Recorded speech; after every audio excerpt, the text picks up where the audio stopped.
All right, guys, I think we're now live on the site. I want to welcome everybody to our Wednesday night weekly with Conversations with Cougars. And I am so pleased to have former teammate and running back in my backfield, O'Shawn Gree, to join us this evening. What's up, O? How you doing, big guy? Mate, I'm doing great, man. Doing great. It's been a long time, Benoit. So it's good to see you, man. Very good to see you. Well, I am so pleased that we were able to connect and Absolutely. hopefully we'll go down have some fun memories Oh reliving yeah. tonight. Oh yeah. And guys, if in case you don't know or don't know when O played, he has the distinction and maybe the unfortunate memories of being in the backfield for both me, my senior year, and my younger brother Robert, who also quarterbacked the Cougars. O was right between us, and we'll get into that in a little bit. But Absolutely. you look really good, and I'm so glad that you got some time for us tonight. Now it's a privilege and an honor. I mean, my time at Northview was, I mean, even now when I think about it, I cherish it. I have very fond memories of Northview, and I've been looking forward to this since we got in touch and you asked me. But it's a privilege and honor with all of the a lot of the guys that were on the show before, my heroes growing up. So it's perfect, perfect. Well, oh, I don't want to. I'm going to let you tell your story, Okay. but I'm sure I'm going to hear, O doesn't have his deep South drawl anymore. I detect a different dialect these days. So catch up, folks. Tell us where you're living, what you're doing, and just tell us what's going on. Absolutely. Well, for the past 15 years, I've resided in London, in the UK. 2006, I moved over. I met my wife. She's an English woman, so I met her, and I moved over. It was a big transition, being a boy from Alabama, going to the big city, living in London. But yeah, I've enjoyed it. It's a fast, go go go. But yeah, I've had a great time there. But yeah, I've actually recently started thinking about maybe coming home at some point. But that's I'll talk about that a bit later. But yeah, my wife, she's from England. We met in 2006. When I first got there, I was working in banking and compliance. I did that for maybe the better part of 12 years. The last 3 years, I've been in fashion. I'm a visual merchandiser, a visual merchandiser manager for two stores. I design the layout of the stores and the mannequins and all that type of thing. That's what I do. So What a contrast! I bet that's a big contrast. That's awesome. it was a huge contrast, but I like I said, I did banking for 12 years, got some really good experience, but I woke up one day and I'm sitting behind this desk, and I'm a creative guy, I always have been, and I like to be hands-on, and that I've always liked fashion, so it was a just kind of matched. So yeah. Well, I will tell you guys, I've been following O for several years now on Instagram and social media, and you need to find him. You need to find O'Shawn and follow him because it's very entertaining, and it looks like you're pre-pandemic. We're really living the life and enjoying what you're doing. So I Well, applaud your pivot and recognizing that before you're 30 years into a banking career and miserable at it. No one yeah, needs that. no, absolutely. So yeah, no, it was a smooth transition for me because fashion and those things kind of always came natural to me. So yeah, I enjoy it. It's busy. I mean, it's a lot of work, but I enjoy it. I enjoy it. Well, you got to share this with us. When you were first dating your English wife and you said football, she didn't think the same football as you. So how did that come to, Of course how did not. y'all deal with that? Of course not. And this is the thing. So, but yeah, she thought I meant soccer, because football Sure. there is, that's soccer. And I'm hardly around any other Americans. And so when they're talking about football, they're talking about, the big London clubs, Arsenal, all these clubs. So I'm like, I can kind of join in the conversation because I'm an athlete. I like sport, but you're not talking about the football that I know. That's right. So yeah, there was a bit of confusion with that. So, but yeah, anytime I get to talk about American football is good.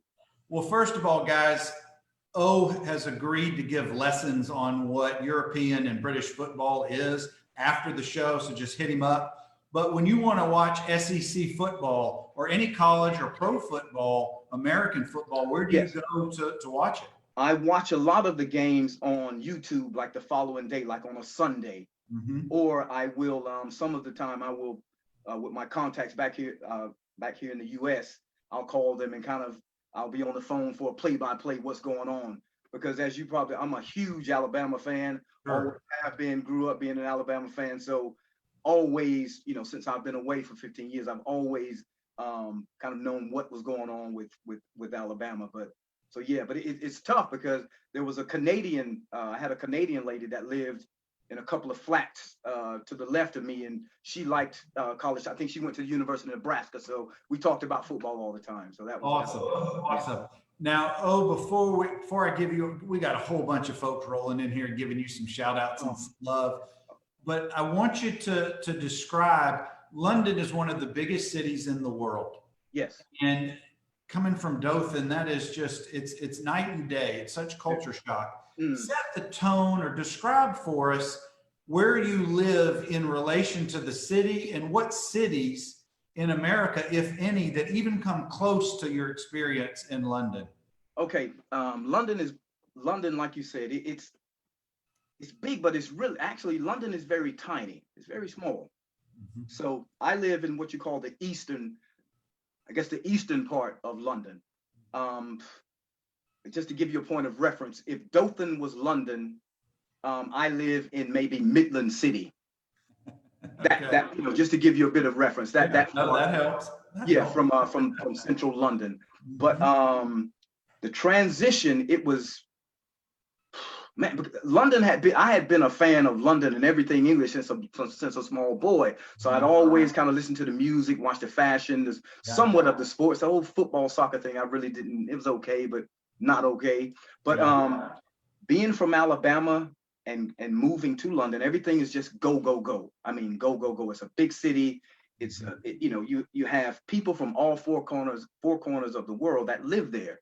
So you got all these different cultures, all these different people. So it's a, you know, you could learn, get a history lesson without even leaving the town. But yeah, I live in the eastern half of London, and you know, I have to get on the tube, the trains, and to go into work.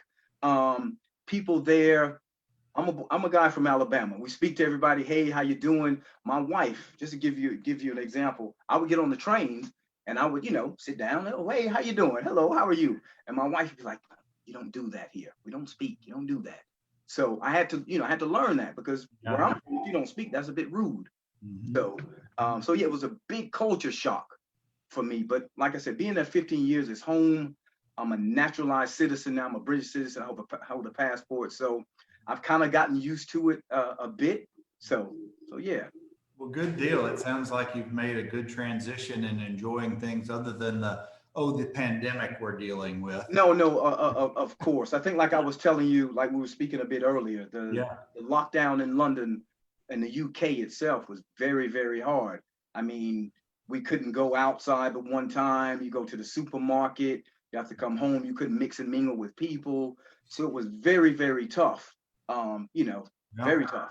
Well, that's the way Dewey Bland was telling us a few months ago, several weeks ago. You know, he lives in the Philippines, and he was describing how tough their government has been on people moving about. Yeah. But, I got to give you all these shout outs, my friend. We got a bunch of folks. Isaac Salter. Keith Dudley. Kevin Jackson. All say what's up. Kevin says that you were one of his legends that he looked up to. Thank you. That's very kind. Thank you so much. Thank you. Jason Barkley gives a big old what's happening? That's my brother right there, Barkley, man. We go way back. That's my brother. Well, that's as they roll in. I'll let you know who else is joining us. But guys, I'm talking with O'Shawn LeGree. O'Shawn was a couple years behind me. He was on that 85 team. But before we hit the high school years, what neighborhood did you grow up in? Who were some of your running around buddies as a middle schooler? I know that there were a bunch of athletes that lived near you. So share a little bit about your background back in the day when you were 8, 9, and 10. Absolutely. Well, I grew up, back in the day, we called it on the hill, but I lived near I grew up near Highlands Elementary School. I'm sure you probably know where. Yeah, I Yeah. grew up near Highlands Elementary School. So, and I went to Girard, but a lot of the guys in my neighborhood, Harry Stanley, Catfish, Jimmy McKenzie, Mhm. Marcus and Anthony Palmer, and not, Norris Thomas as well. But on one street behind me at the other end, the legend Larry Roberts lived, right behind, a street behind me. So I grew up, in that culture of, Northview. Always, would see Coach Parrish truck coming and going, Yeah. and coming and picking up the players and taking them to practice or whatever. So a lot of the guys, that lived in my neighborhood, you were going to have to play, you were going to have to play ball to kind of keep it up around here. So yeah. And was football your number one sport? Did you have any other sports you enjoyed? I played football, basketball, baseball. I ran track. Um, Funny story is I'm the youngest of seven kids. So my mom was a little bit hesitant to let me play football. But I would play in the neighborhood and the teams, in the neighborhood with the guys, and Sandlot up at Highlands Elementary School, I would play.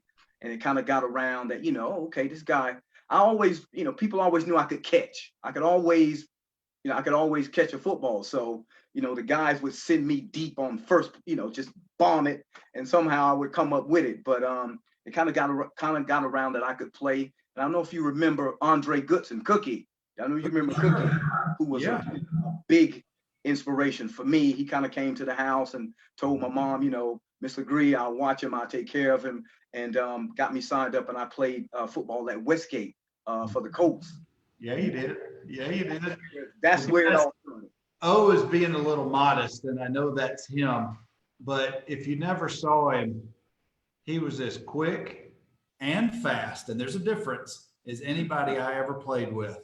And you knew that if he needed to be in a certain spot at a certain time of a play, he was going to be there. And that speed was just magnificent. Mark So, Reeves, Harry Stanley uh, have both joined in. So, hey, oh man, the big brothers. Those are big brothers of mine. Big brothers. that's right. Of course, I'm talking with O'Shawn Legree, and we've just hit the Girard years. Oh, And I can remember Ben Lyons was our eighth grade coach. Mike Ferris coached during that time period. Coach Coach Singletary. Singletary Coach Singletary was my coach. during those years. And Girard at the time was not registered, but was district for Northview. No, exactly. Exactly. So, most of the guys who I went to Girard my years, we all came over to Yeah. Northview together. Do you Yep. recall who were some of your eighth grade going into ninth grade buddies from Girard that you might have played ball with who did come over with you? Well, a lot of this, to go back to my Girard days, finishing up with the Colts as a sixth grader. So I was going to the seventh grade, and that back in those days, you had a seventh grade and an eighth grade team Yep. in those days. So once I finished up with the Colts and I'm getting ready to start playing for seventh grade, Coach Singletary calls me in his office and he says, "You're not playing seventh grade." Mhm. I played eighth grade, 2 years. Yeah. So I didn't play seventh grade. So those guys on that eighth grade team, I played, Derek Flowers, General Flowers, Tim Reynolds, those guys. I think Estes might have, Big Bobby Estes came from Girard as well. And we did some really good things at Girard. We kind of had chips on our shoulders at Girard because we had an old school. The uniforms might have been a bit rattered and tattered, but when you lined up against us, you knew we were there to play.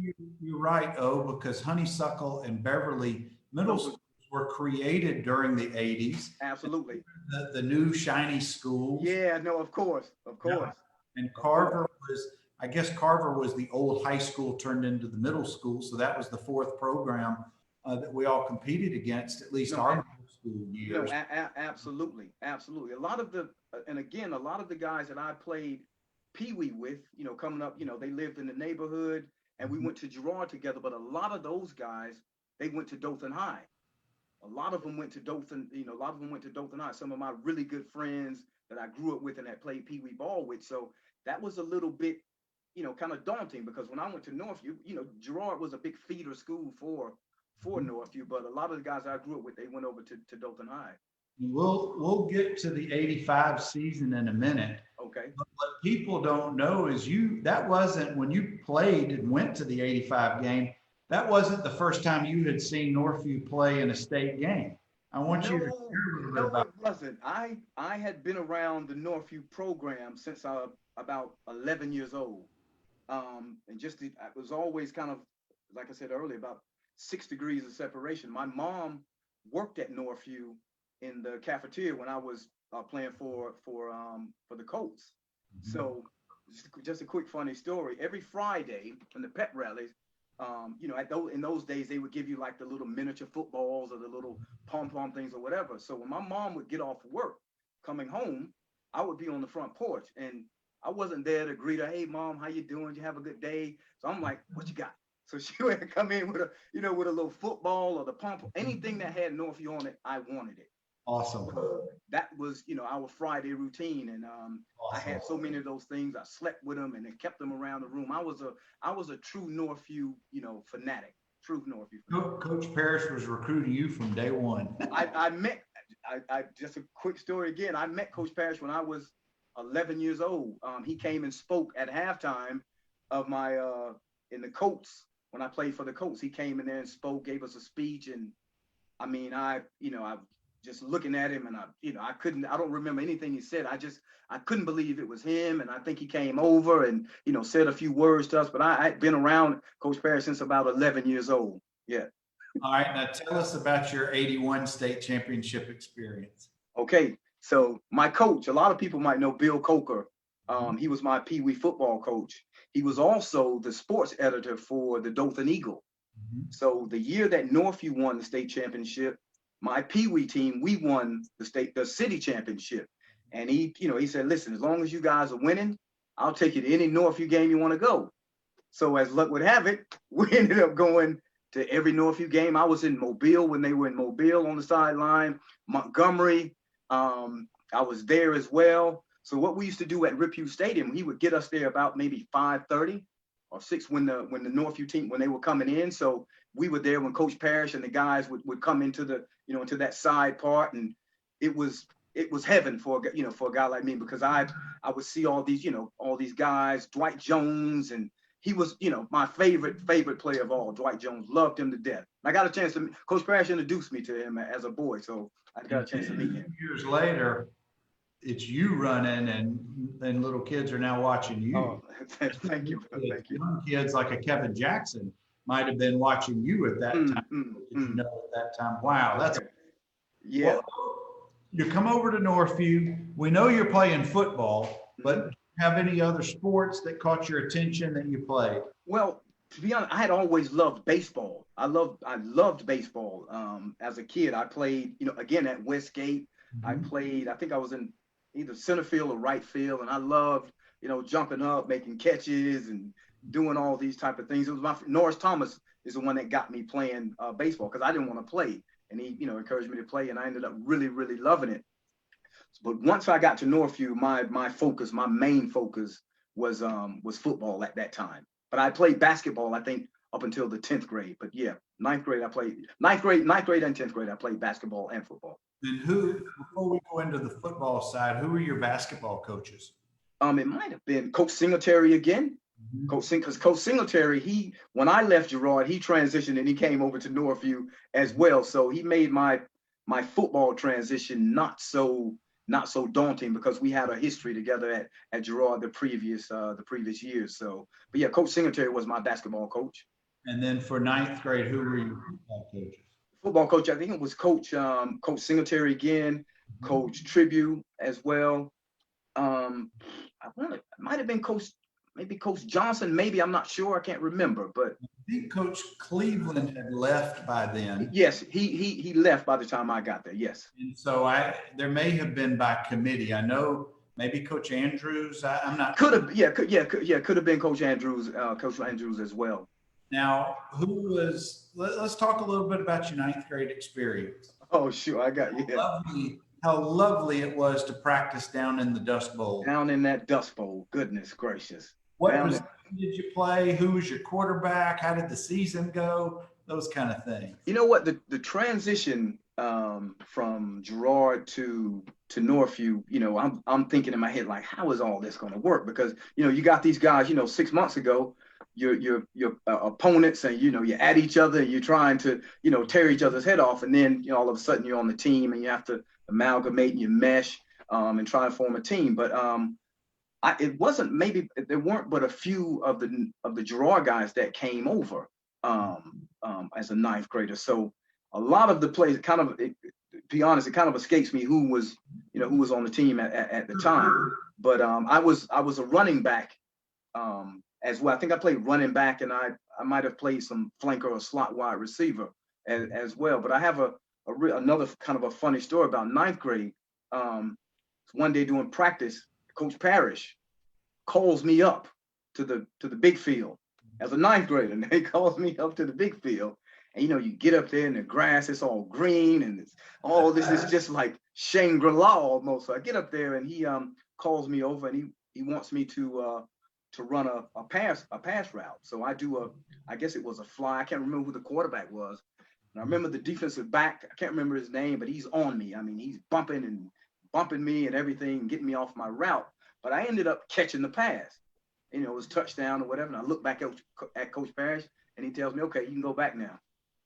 And to this day, I never really know what that was about or what it was for. But I remember that very vividly, coming up that hill and catching that pass and then going back down. He may have been as a scare tactic for some of the guys up on top of the hill. You were getting a little lazy or something like that. He never said, but yeah, that happened as a ninth grader. Oh, we got some more shout outs for you. Oh, Shirley C says good to see you and glad. Miss C, yes. Cougar. Oh, Edward Lee is watching. Oh, Edward, yep. Thank you for spending a few minutes. It's been a while since I've seen you. And Mark Reeves says ba to you. I know, yeah, bay. That's what I know what he means. My older brother and Mark Reeves' older brother, they were best friends. So I know Mark long time. Well, guys, I'm catching up with O'Shawn LeGree, and it's been far too long since I've seen him. Yes, it has. And we're just living a little good memories. But I want to go off the field, stay in ninth grade. Okay. I want some of your impressions coming. I know that your mom was working at the school. I know you visited the school, that wasn't new to you. Right. But what was new to you is you're now a student there. You're not just a visitor or the young son of an employee. Mm-hmm. What was it like that freshman year? It's a huge campus. Yes. And you got a lot on your plate. Mm-hmm. So take us through a little bit of those thoughts, if you recall. Ninth grade, it was very daunting. I mean, I'm trying to find where to go, because Northview, it swamps Girard. I mean, in size and, in size. So it was trying to just find out where my class was and which way I needed to go, what my teachers were, and, trying to meet, and meet some of the new friends that I would, eventually have. It was, the whole changing of the classes, and it was really, really, because at Girard, I was a bit, protected somewhat, so, because I knew everybody and knew a lot of people there. But coming to Girard, going to Northview was just so, I was kind of mesmerized because, like I said, my whole childhood was built, I was gearing me toward this. But when I finally got in there, I was like, wow, I couldn't believe, how pretty it was and the school and everything. So. I took Spanish 2 different years in maybe it was called the 700 hall. It was the far end. Okay. On the opposite end of the campus from the gymnasium. Mm. And of course, trying to go from that end of the school by your locker to another end of the school, inevitably going to be at the end of a long hall. Yeah. Who can do that in 5 minutes? No, absolutely. Absolutely. Yeah, it was very, very daunting trying to, figure all that out. And then if you're late for class and all this stuff, Coach Parrish was going to know, he knew everything. So, just trying to find my way around. Well, not only did you find your way around, but you did so. You didn't just survive, you began to thrive.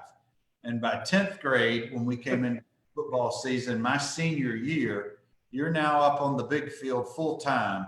Ooh. And I want you to describe, because it's eye opening when you're first coming out there. I know you did spring training the end of 9th grade. Yes. And then we went into the fall practice. So take us back to that time period and some of your impressions and memories. It's whatever you thought you knew about football and about practicing and about hard work and about dedication, and it went up 10 levels from 9th grade to varsity. Everything is so quick. Everything is very fast. It's go go go. It can be a little bit off-putting if I if I must say it could be, coming from 9th grade, because everything is so. I just remember the speed of everything. Yeah. Plus, you may remember we switched offenses going into that fall to the run and shoot. So everything you learned from 9th grade offense was no longer.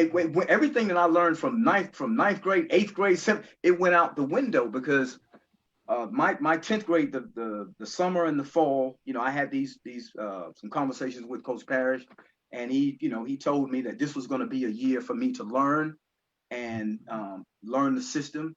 And he wanted me to, with Dawsey, he said, I want you to watch Lawrence. Whatever he does, you do. If he gets water, you go get water. He wanted me to really watch him, because it was such a learning curve for me. I had been in offenses prior to my sophomore year, toss sweeps, crosses, traps, those type of things. So it was, there was a lot of moving parts in that offense. I mean, I think Lawrence and I were two backs. So not only were you running it, you had to catch it. And I mean, you had to know how to, not just in a flat, you needed to know how to run routes and be effective at running routes. You needed to know how to throw it as well, which was something that I really liked as well. So shadowing lines.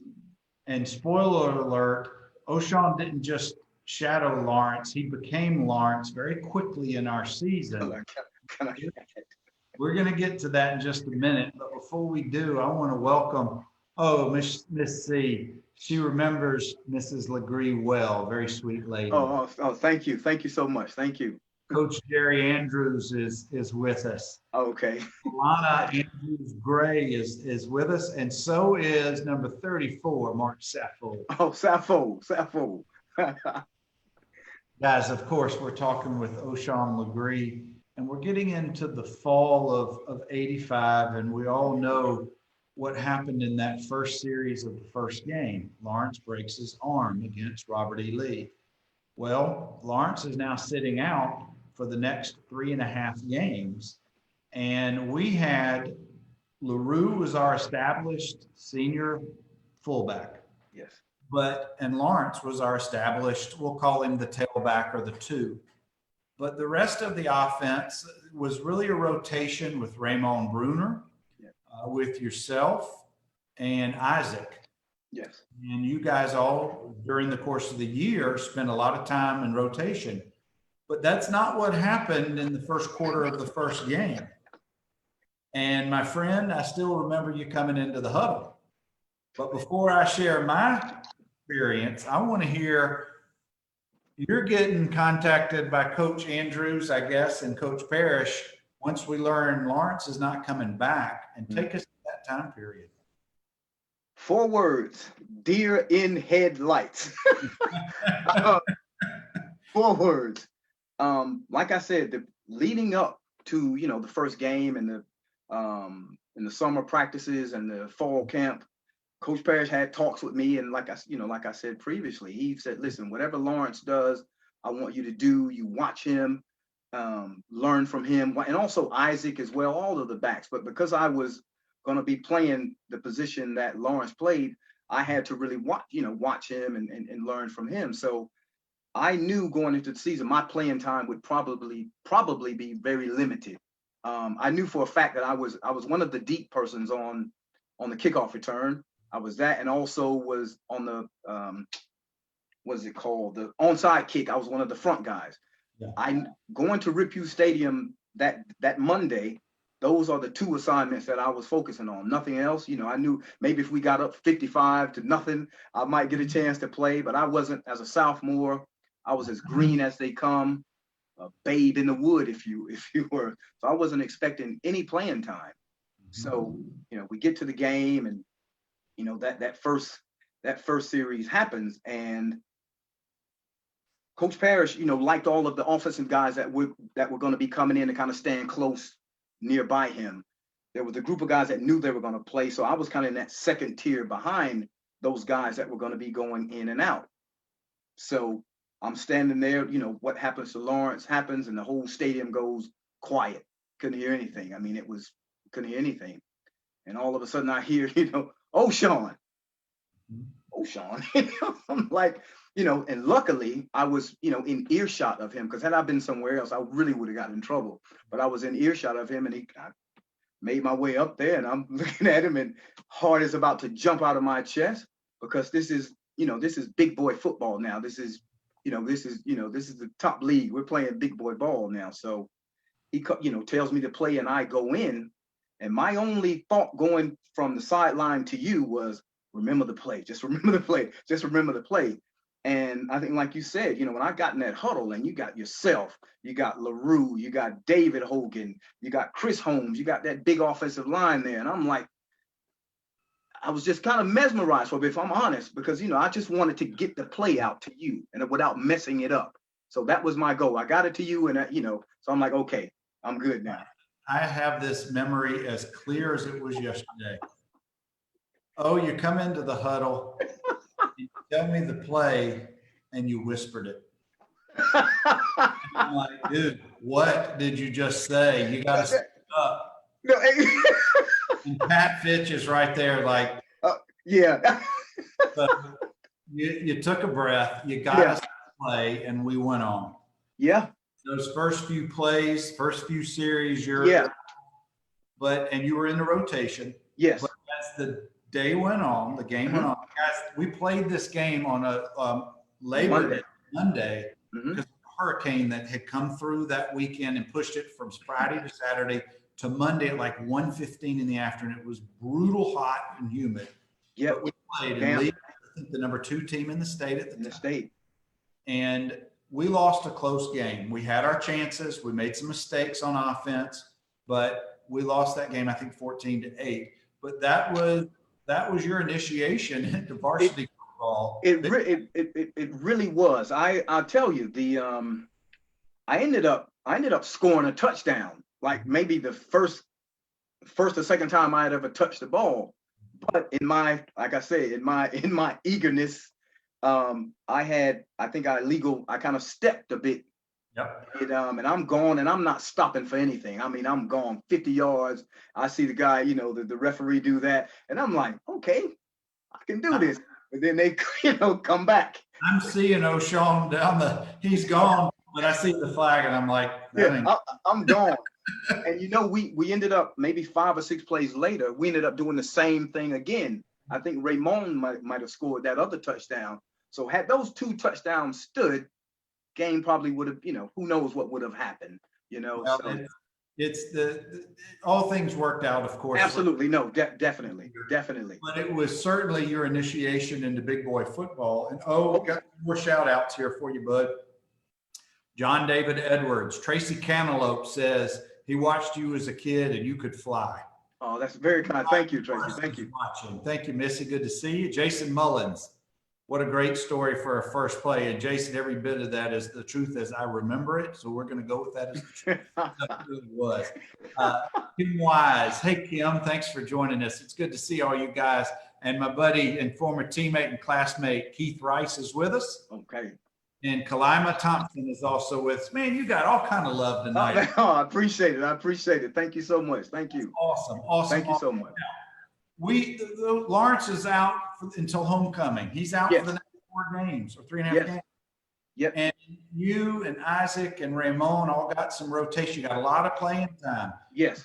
But what it did was it helped for later in the season because you guys were no longer rookies, so to speak. Very true. You're getting your footing. You're learning the plays a little better. You're working in rotation. So I want you to take us through part of the season that you recall. Well, I don't know if if you remember, but I got hurt actually.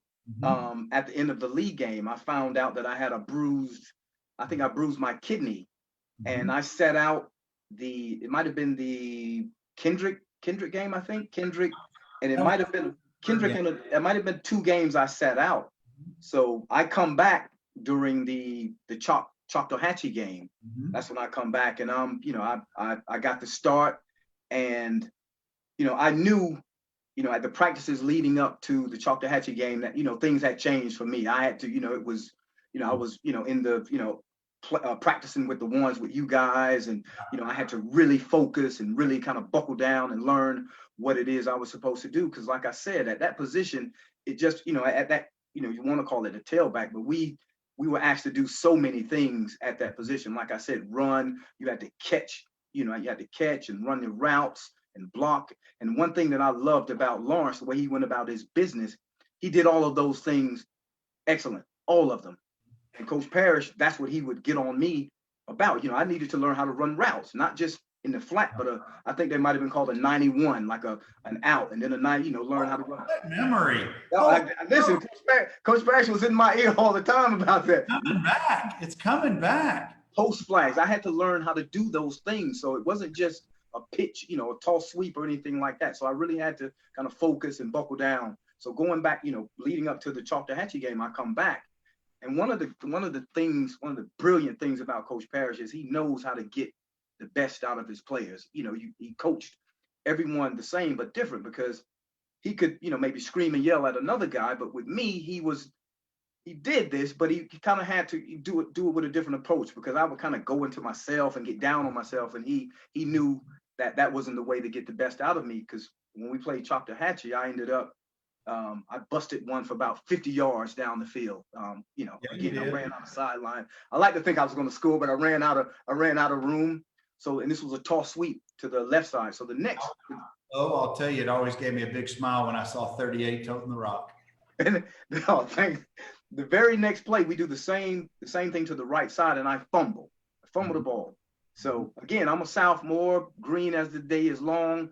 I'm coming off the field, head down, because I know Coach Parrish is about to light me up. I know he's about to light me up. But he looked at me, tapped me on the helmet, and said, "That's okay, oh, we'll get him." So he knew, I was still learning and still a lot for me to learn. And then I settled into the game and was able to do some positive things going forward. So. Very good. That nothing came easy that season. They called us the Cougars for a reason. 5 overtimes. Oh man. All of that. But I want to, before we get to the state game. Okay. I know that you're home in Dothan for a bit, and you've recently gone by the school. And you tell us about going by the school and what did that do for you? Well, I went I went by yesterday evening. I went by to do some just to walk some laps around the track, and also because I knew you and I were going to be speaking tonight. So I went by just to kind of see if I could conjure up some old memories and just to get that, that feeling of August at what was Northview. And it was, the band was playing. As I was walking around the track, I'm looking at the field, and I'm remembering where, I got tackled right there. Or somebody, I got hit right there. I did something or Coach Parrish yelled at me over there. So it was kind of good to relive those, kind of be in that moment, in that space, and relive those memories. But it was really good just to be at, old Northview. So many memories came back to me, because like I said, I had been around the program and the school since a young boy. So it just, all those things come flooded back. So it was good in preparation to talking to you. So I bet it just was overwhelming. It really was. I had a hard time with the whole transition, but yeah, I'm glad, and everything's good. I don't know if Coach Josh Parrish, one of Coach Parrish's sons. Oh yeah, I remember him. Being the last coach at Northview. I don't know if he's still watching, but and I don't know if you noticed this, but back in the day, please tell me there's new uprights. But we had a bent upright at one end of the field. It was not you know how it was square Okay, like right.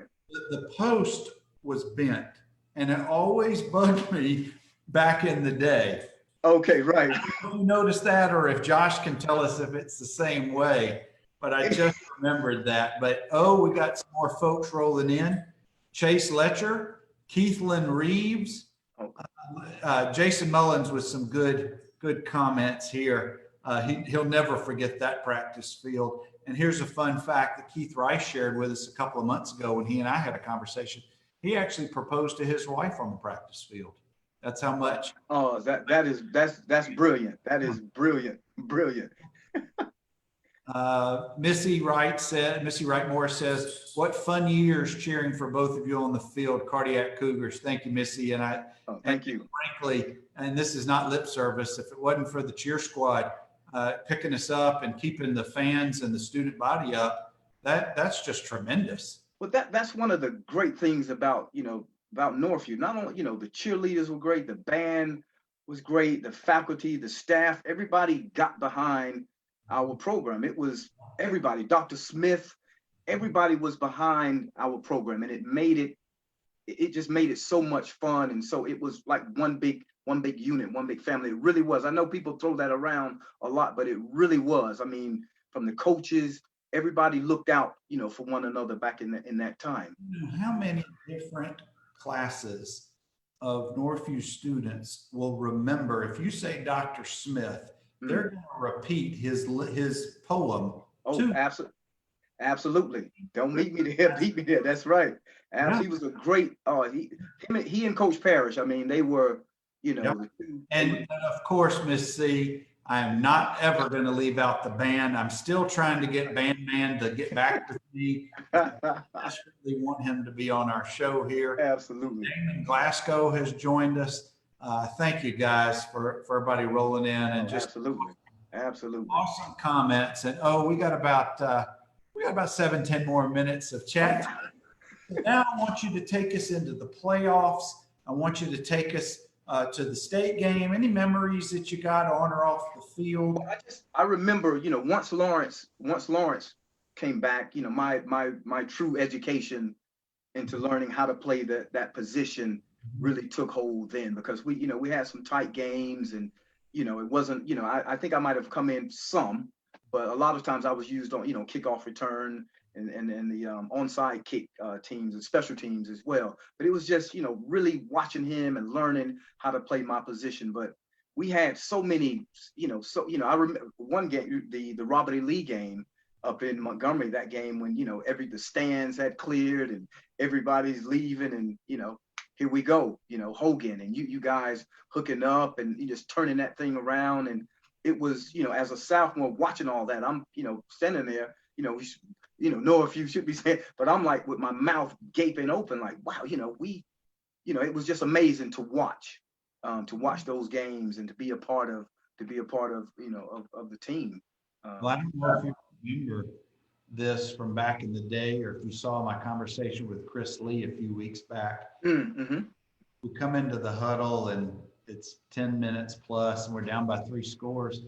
And I'm about to call the play, and Chris says to the huddle, basically, we've got them right where we want them. That's Chris Lee. That's Chris in a nutshell, right? That's him in a nutshell. That's right. Positivity. That's right. That is so true. So, take us to Legion Field. Do you remember the Tuesday travel practice game? Oh man, going up there and getting on that field, it was, that was, very special. Although, like I said, I'd been there previously, but not as a player. So to get on that field and practice going up there was it was amazing. As a young player, seeing how, everything worked and how we went about our business of getting prepared for that game. I just, I loved it. It was, I just absolutely loved everything about, the preparation and then, the game itself. Now on the kickoff return, I ended up getting hurt, like on the first kickoff return. And I couldn't, I had a boot on I think it might've been my right foot, and I couldn't play the rest of the game, but I was on the sideline again, rooting and cheering everybody on. And it turns out we won that game. So that was, definitely great. It was very uncharacteristic for our season, just given, how the season played out.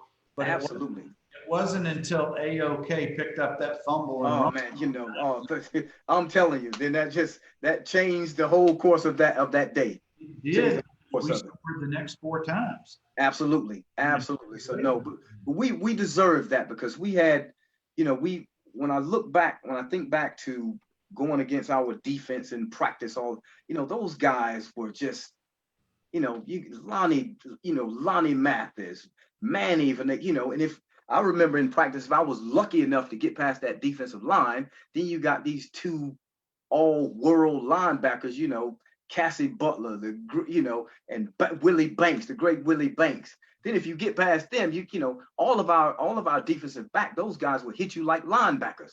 And they were fast and they were, good lateral movement and agile and could really play. So we deserved that game. We did. And our offense, of course, we deserved to win it. We did. One of the fond memories I have getting back to the school after the game, and it's, I don't know, 12, 1 o'clock, whatever it was.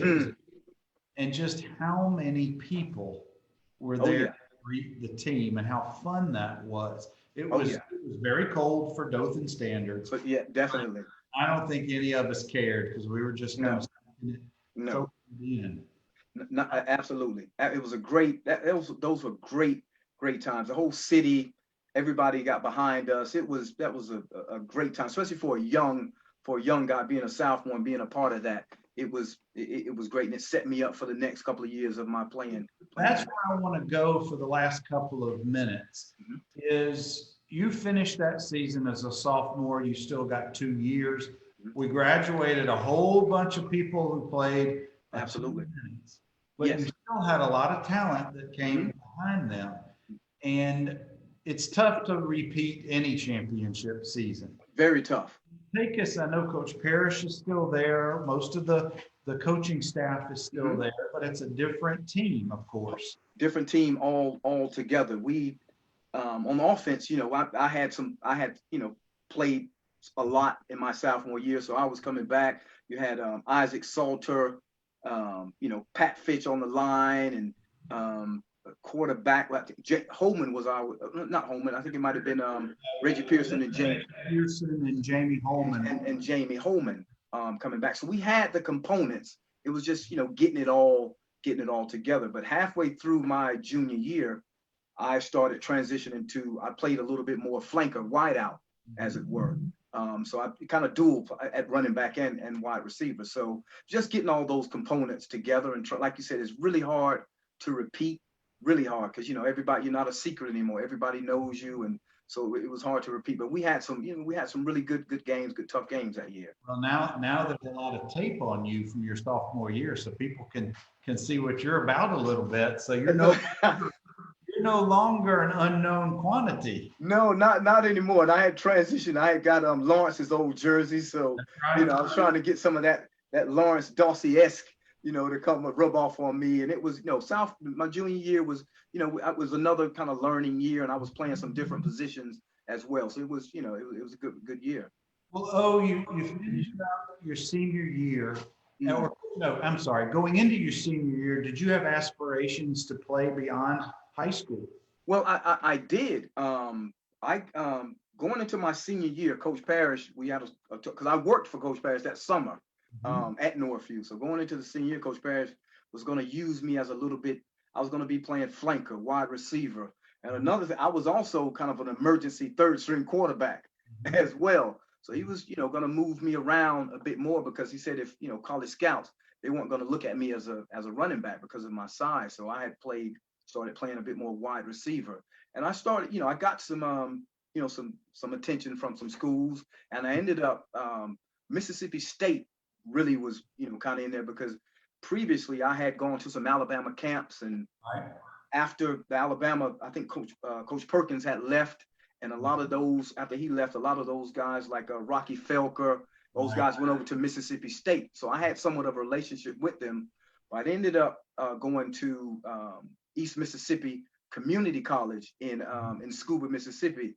I'm not sure if you watched the Netflix special Last Chance U. Oh, sure. They've been on that because they've turned their program program around, really, really, really big. So yeah, I ended up going over there and I got hurt, ended up hurting my ankle, and then I got down on myself and things. And then I ended up going, going and joining the military at that time. Well, I got a trivia question for you. Okay. Name, I think maybe the only player at Northview who caught touchdown passes from both me and my brother Robert. I'm gonna give you one hint. Okay. Yeah, give me a hint because I'm a bit. Yes, that threw me off a bit. So give me a hint. He's having a very nice conversation tonight with one of the two guys. I was very fortunate to have caught passes from Robbie and yourself, touchdown passes. So yes, I might be the only guy that can. I don't know of any others, but before we get out of here, and my friend, my brother, I have enjoyed our conversation. Definitely.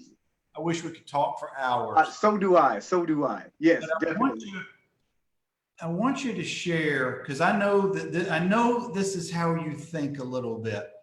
There's so many life lessons that you can share that you still put into your daily rituals, into your daily, just your thought process. So share with us a little bit about some of those life lessons that you still hold dear from your days, either on or off the field at Northview and growing up in Dothan. This is I thought about this, and this is an easy one for me.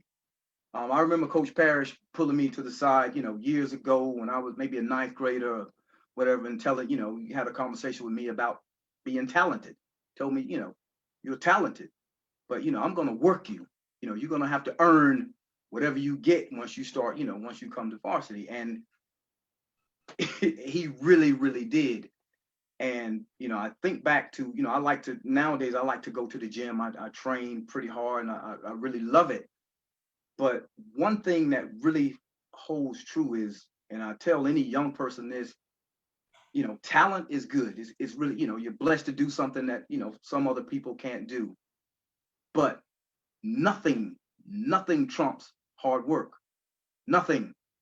I don't care how talented you are, how, talented you think you are. You got to put the work in. You have to. I don't care whatever room, weight room, board room, classroom. Always try and be the hardest worker in the room. Don't let anyone outwork you. And that goes for sports, like I said, anything.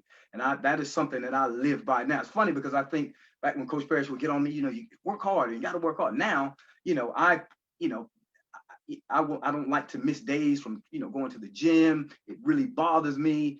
So I'm saying all that to say, just always don't ever let anyone outwork you, ever.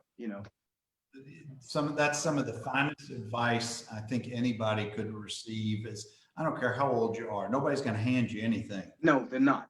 And you're right. Hard work, replace it. You can't replace it. No, you can't.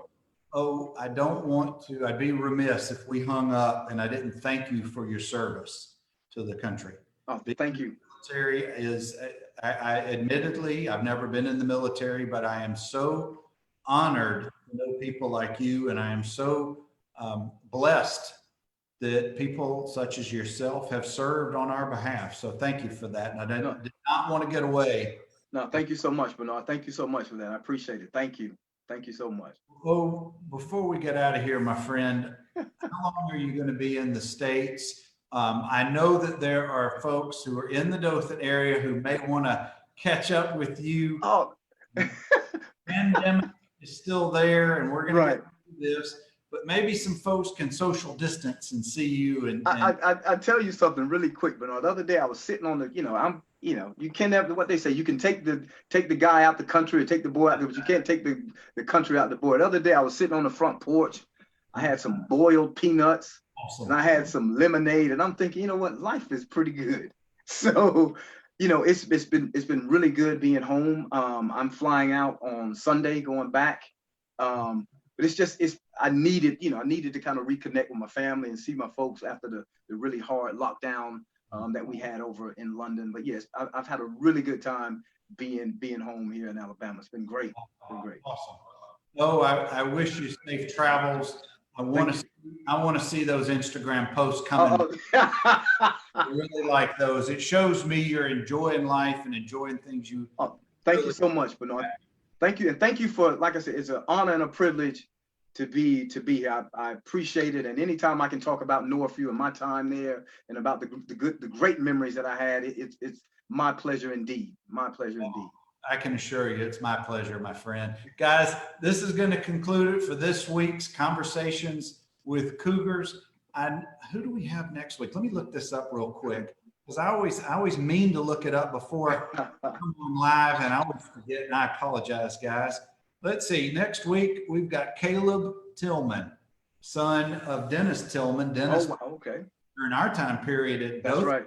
That's right. Caleb, who ended up playing, I think, at Louisville in college, is going to be our guest next week, and I'm looking forward to catching up with Caleb, younger generation. Absolutely. Awesome. Thanks, guys. Fun times Wednesday nights at 7 o'clock Central. Y'all have a good week and be safe out there.